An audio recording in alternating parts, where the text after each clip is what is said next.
El Espíritu Santo me hace decir cosas que yo no tengo pensado decir, pero me las hace decir, así que las voy a decir. Primero, ¿a vos te daría vergüenza decir que tenés cáncer? ¿O que tenés alguna otra enfermedad, como, qué sé yo, una gripe? Digo, hablo del cáncer puesto que es una enfermedad evidentemente grave, ¿no es cierto? Hoy se cura también, pero ¿y por qué a veces puede darte vergüenza decir que tenés esquizofrenia o tenés algún tipo de enfermedad mental? No sos peor persona por tener alguna enfermedad mental.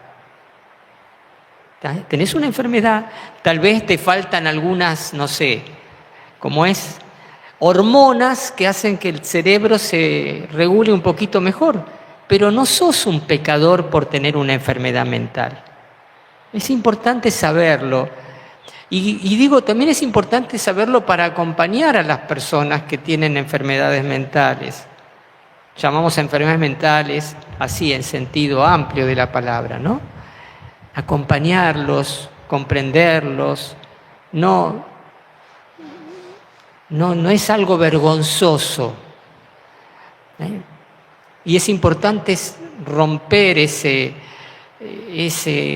prejuicio que por ahí lleva a las personas a sentirse más solas, más, digamos, vulnerables que lo que la propia enfermedad les provoca.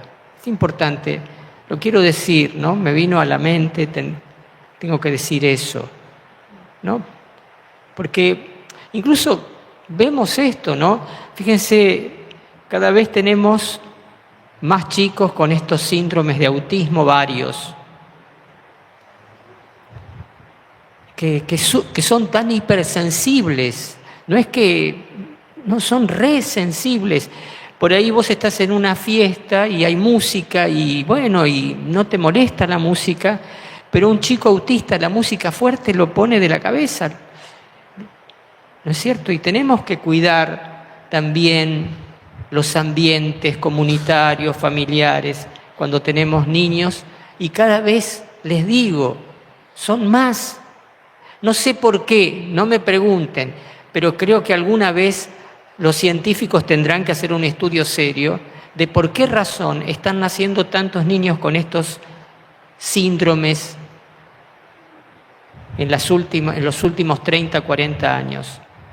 ¿Será algún remedio, alguna droga, alguna vacuna? ¿Qué será? No lo sé. No digo que sea la vacuna del COVID porque esto es anterior al COVID. ¿Se entiende? Pero es importante que alguna vez las personas estudien seriamente, las personas que tienen la competencia para hacerlo. Evidentemente, yo no soy científico, que estudien esta realidad. Bien, ahora voy al tema de hoy, que es el tema vocacional, la vocación. Hoy la Iglesia nos regala dos textos que hablan del llamado de Dios. El llamado de Isaías, oyeron hablar, Isaías es uno de los grandes profetas del Antiguo Testamento, tal vez el más grande de los profetas del Antiguo Testamento. Un libro tiene escrito bajo su autoría que tiene 66 capítulos.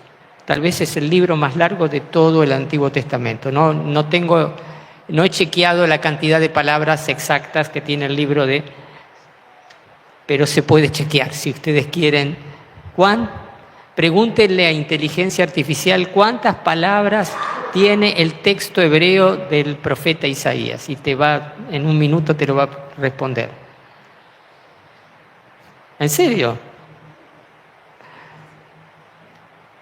Bien, son cosas que pasan hoy en día, ¿no? Les cuento, yo hice una tesis hace 30 y pico de años, 34 años, sobre el profeta Jeremías, y tuve que contar una por una las palabras del profeta Jeremías. 1, 2, 3, 4. Con el dedo. 1, 2. Vos te reís, pero no existían los buscadores. Sí existían, pero no teníamos, la gente de a pie no tenía acceso a esos buscadores en los años, fines de los años 80. Recién empezaba a haber algunas computadoras personales, pero eran carísimas. 1, 2, 3, 4, 5. ¿Sabés lo que significa eso? Mirá vos, las cosas que uno se acuerda.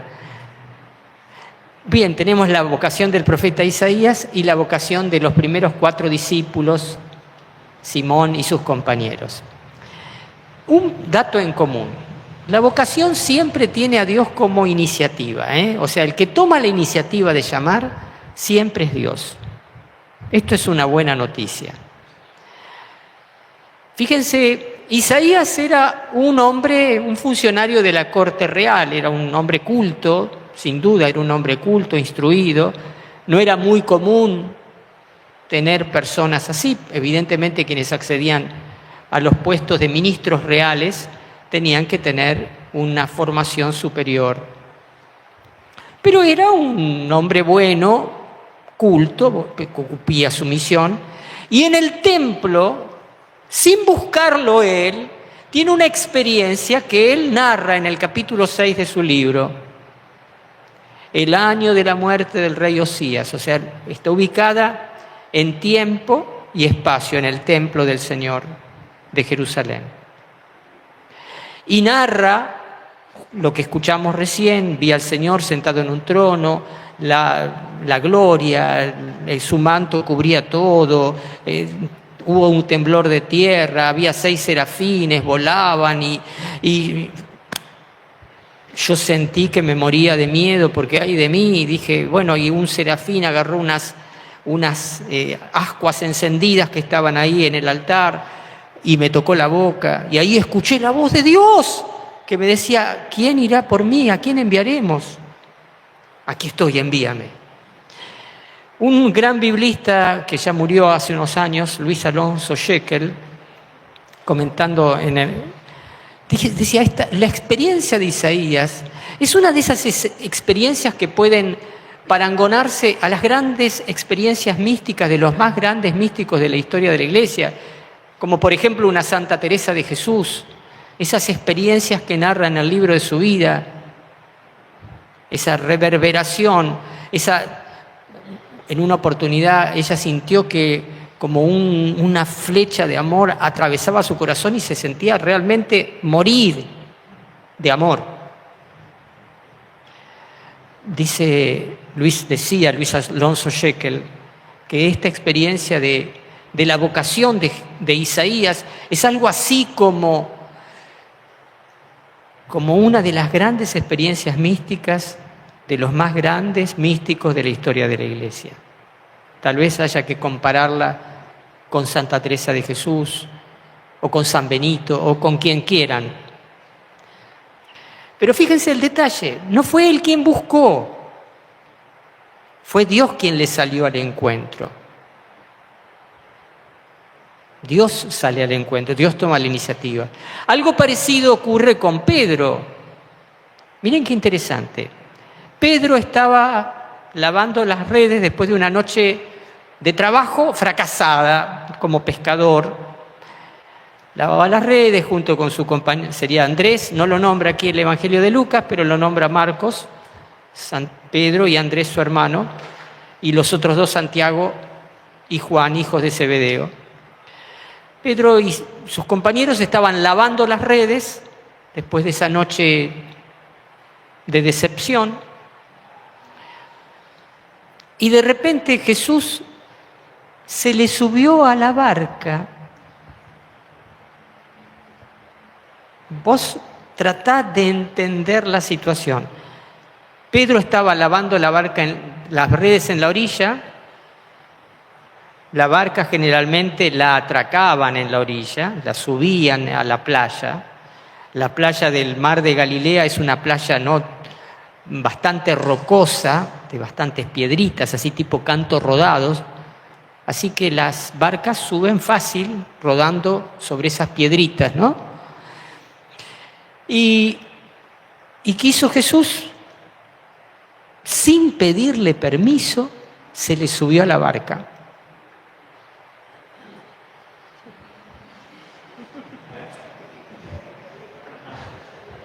Se le subió a la barca al Simoncito al Simoncete, y le dice: Simón, por favor, ¿podés apartar un poquito la barca de la orilla para que yo le pueda hablar a la gente?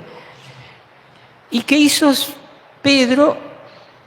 Bueno, aquí no dice el Evangelio cómo lo hizo, pero caben dos posibilidades: que él haya empujado la barca. Bueno, al principio tuvo que empujarla un poquito. Y que después se haya subido a la barca y remado un poquitito para ubicar a Jesús enfrente de la multitud. ¿Me siguen? Y ahí empezó a hablar. Y yo me lo imagino a Pedro, ¿viste? Serio como perro en bote. Yo diría, serio como Pedro en bote. Porque de repente quedó él ahí, junto a Jesús, escuchándolo. Medio, no porque quería, sino porque fue eso lo que le tocó. La gente que había venido a la orilla a escuchar a Jesús, había venido a escuchar a Jesús. Pedro no estaba ahí para escuchar a Jesús, estaba ahí para lavar las redes e irse a dormir, loco, estaba cansado. Y quedó ahí, y encima quedó ahí, viste, saliendo en todas las fotos, viste, la gente le sacaba fotos a Jesús, la gente peló el celular ahí, y Pedro trataba de, viste, no había celulares. Hubo un tiempo en que no hubo celulares y la gente podía vivir sin celular. Che, ¿en serio? No parece real eso. Entonces, Pedro estaba ahí sentado escuchando a Jesús y encima, voy a decirlo un poco como diríamos en la universidad, se tuvo que fumar la prédica de Jesús. Y no terminaba más Jesús, ¿viste? Porque hablaba y hablaba y hablaba. Peor que yo. ¿En serio? Bravo era Jesús para hablar, ¿eh? Y entonces, cuando terminó de hablar, dice: y ahora navega mar adentro y echen las redes. Bueno, vamos.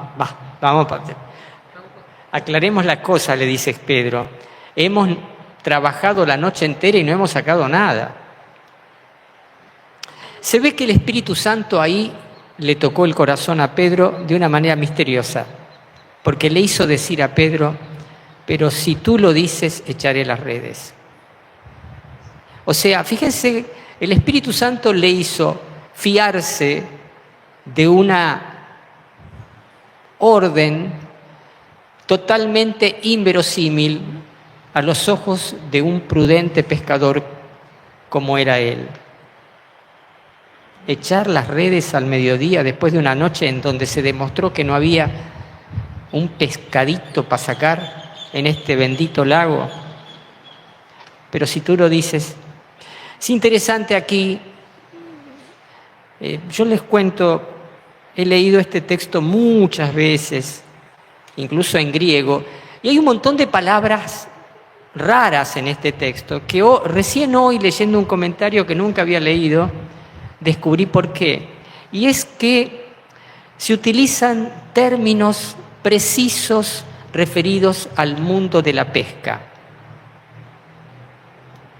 Echar las redes no es echar las redes para pescar de esa manera, sino es hacer como un rodeo. ¿Ellos qué hacían? ¿Cómo pescaban?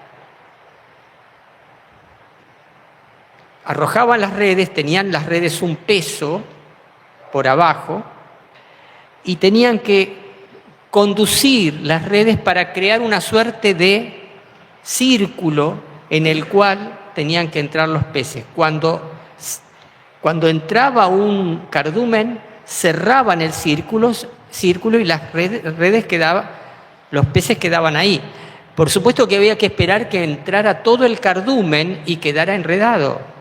Y había que obrar con cuidado, porque si el cardumen era abundante, por eso tuvieron que llamar a la otra barca para que los ayudara a cerrar, porque era muy abundante. Corrían el riesgo de que se rompieran las redes, y se rompen las redes y se escapan los peces. Interesante todo esto. Yo digo, ¿de dónde salieron estas palabras? Muchas veces leí estas palabras raras, uno conoce la traducción, pero a ese proceso, nosotros tenemos una palabra en castellano que se llama redada, que ahora lo usamos en el mundo de la policía. Una redada, ¿qué es? Hacer como un círculo para que no se escapen los chorros, ¿viste? Para una redada. ¿Es así o no es así? Y fíjense, la palabra redada, ¿de dónde viene? De red. Mirá qué cosa tan obvia, uno ni se da cuenta a veces, ¿no? Entonces tuvieron que hacer una redada y fue tan grande la pesca. Bueno, también Jesús se subió a la barca. Y esto quiero decir, la vocación empieza por una iniciativa de Jesús. Y tengo una buena noticia. Este año Jesús se le va a subir a la barca un montón. Y tengo una segunda buena noticia. Vos vas a tener la sabiduría para ayudar a Jesús en el proceso de discernimiento y de confianza que nuestros jóvenes, a quienes Jesús va a llamar, van a necesariamente iniciar. Pero para eso también tengo una tercera buena noticia, que Dios te va a liberar del miedo a quedar mal con los jóvenes, que son tus hijos y tus nietos, y otros también.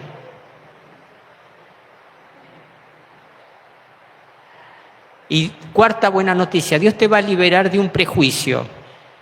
Así que soltá tus prejuicios. Y el prejuicio es, este es así. Digan, este no es así. Esta no es así. Mis prejuicios a la basura, chicos. Si yo alimento los prejuicios sobre mis hijos y mis nietos, este es así, este no cambia más. Yo mismo, ¿saben qué hace? El prejuicio es un boomerang. Yo lo tiro y me pega de vuelta a mí, porque el prejuicio es un pensamiento que limita mi libertad para tomar iniciativas positivas con los demás. Y digo, el prejuicio puede referirse a veces a mi hijo. Los otros días hablaba con una mamá, me decía, padre, una mamá muy católica, muy de fe, tengo que confesar que tengo vergüenza de mis hijos. La verdad que es fuerte, ¿no? Que una mamá sienta. Les di educación, los mandé a la parroquia, fueron esto, lo otro. Y ahora están hechos unos fumancheros. Y encima dicen, no pasa nada, vos viejas sos de otra época.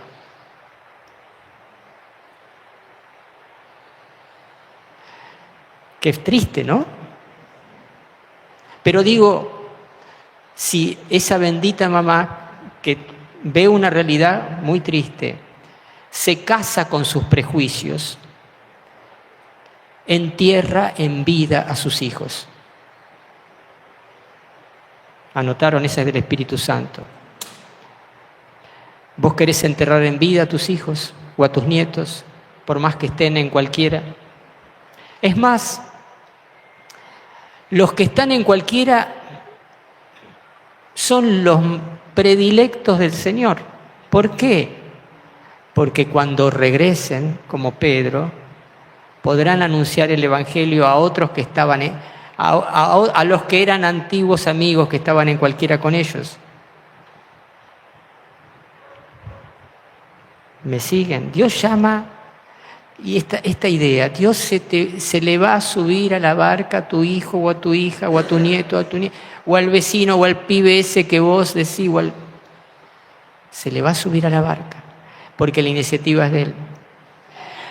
Y termino con la respuesta, voy a ser más breve aquí. La respuesta puede ser la de Isaías, o la respuesta puede ser la de Pedro, o puede ser otra, pero digo dos modelos de respuesta, fíjense. ¿Cuál fue la respuesta de Isaías?